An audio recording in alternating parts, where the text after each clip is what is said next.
I'm excited. It's been a while. It's been close to a month since I've been fishing with you. And so lost my other camera in the lake. Took a while to, on my low budget, to get the equipment to get back out here with you. I've been out myself a couple of times. But let me grab the rest of this stuff I need out of the truck here. And we'll be ready to go. Stay tuned.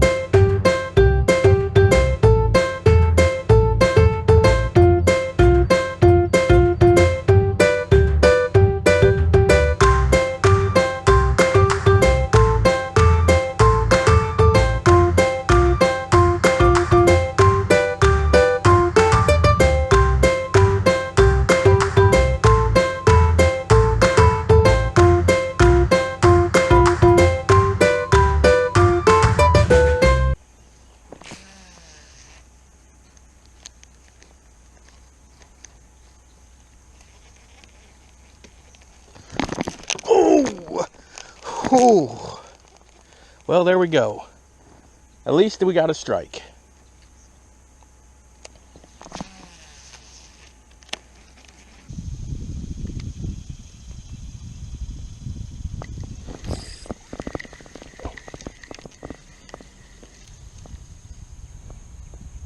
Well, we got taken right there. Well, it's been really slow, so I started to come out here into the middle. Do the old summer shaky head tactic. And on my first cast out here, I got a bite. So I figured I'd turn that camera back on.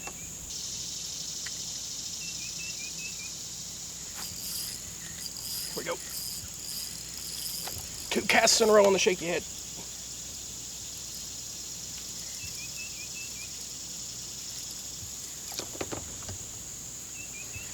Here we go.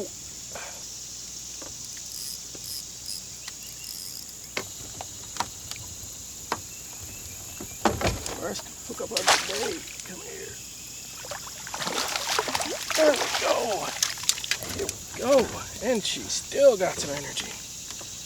Beautiful summertime bass. Look at this. Well, that'll get you excited.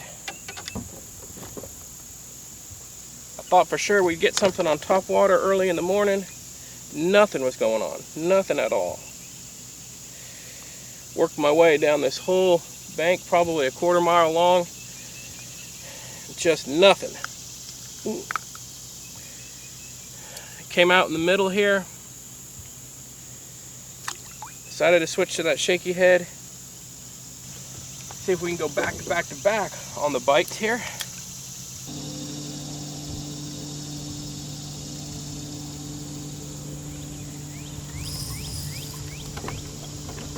Here we go.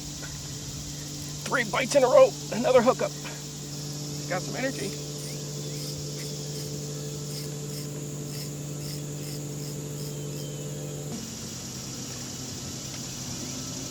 Digging. Let me get the net here. Come here. There we go. Ah, 2 in a row. Whew. Wow. Whew. 2 in a row. How about that? Praise the Lord on that.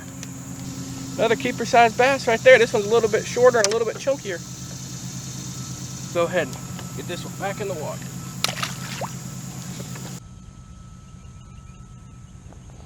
All right. Same worm, same little stick bait, same shaky head, and same knot too. That's probably not smart. Maybe I should check that knot.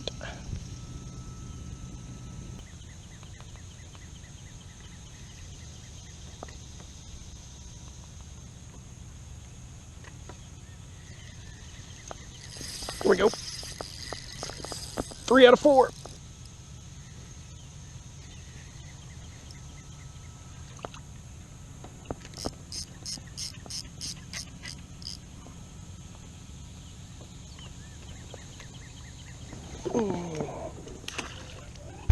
Whoa.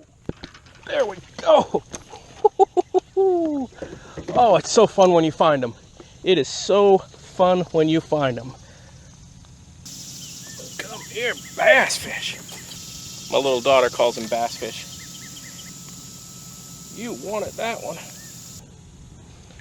Ready, little guy? There it goes. Back down to the depths. Here we go. Oh, that one came off. That one came straight to the surface and came off. Oh, that was a little bitty one. Here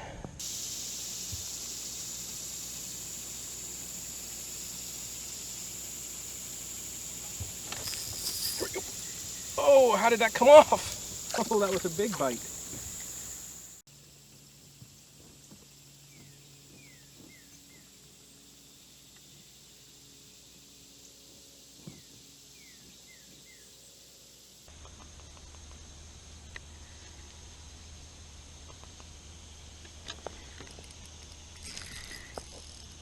Here we go. There's one.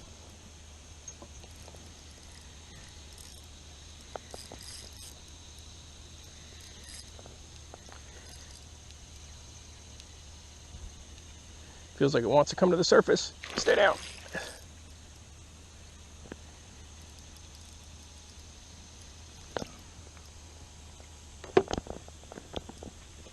Wants to come to the surface again. Stay down. Oh, that's a good one. That's a good one.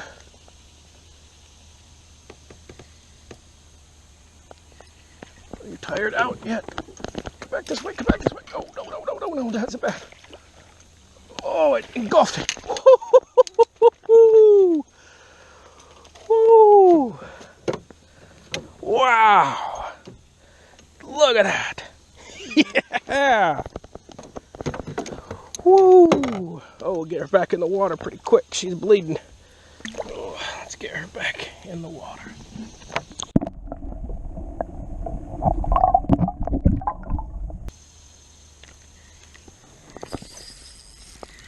Here's another one. Another one hooked up with. Not very big, I don't think. Ooh.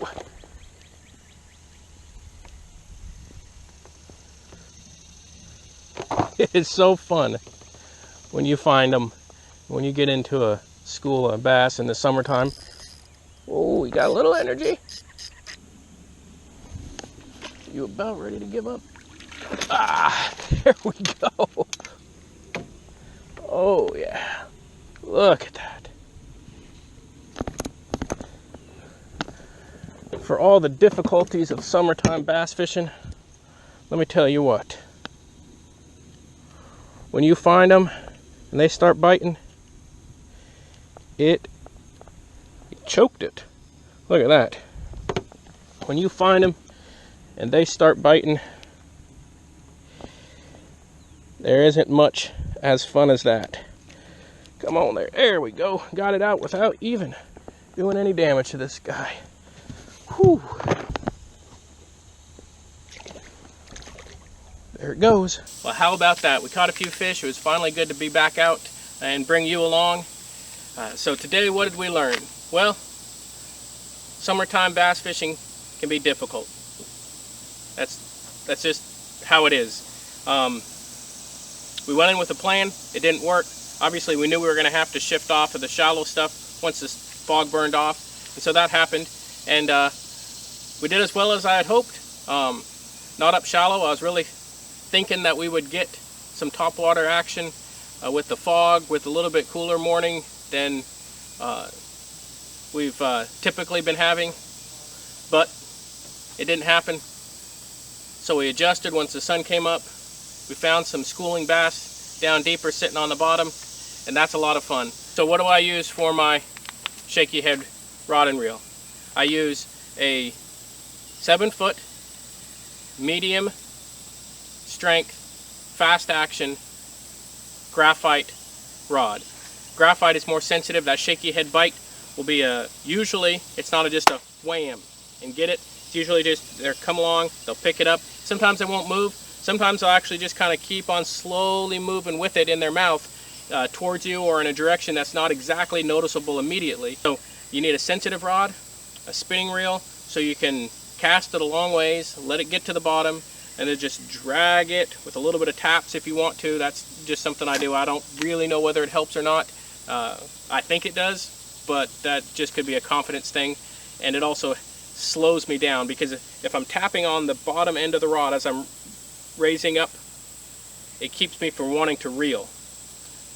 Sometimes if I put my hand on that reel, it just subconsciously wants to turn that little handle, and that's too fast. So I'll take my hand off the reel, tap the bottom, and just drag it up and bounce the bottom. That's how I fish a shaky head. Regardless of how you fish it, it needs to stay in contact with the bottom most of the time. If you're hopping it off the bottom, sure, you might catch some fish, but there's a better lure, a swim jig, or even just a regular jig to hop off the bottom, or a peg Texas rig, even a Carolina rig, something better to hop off the bottom. That shaky head, you want it to stay in contact with the bottom. You want it to stay in contact with the bottom and have that stick bait just wiggling around up in the water as it's being dragged through, because you're looking for those fish that are stuck, oriented, slow moving, right on the bottom. If you can get them to bite, you can usually get a few of them to bite. I hope you enjoyed this, what turned into a shaky head adventure, shaky head episode. Be safe out there. Even though school started, still make time for your kids to take them fishing here before it gets too cold. Until next time, I'm Daniel, the Low Budget Outdoorsman. God bless.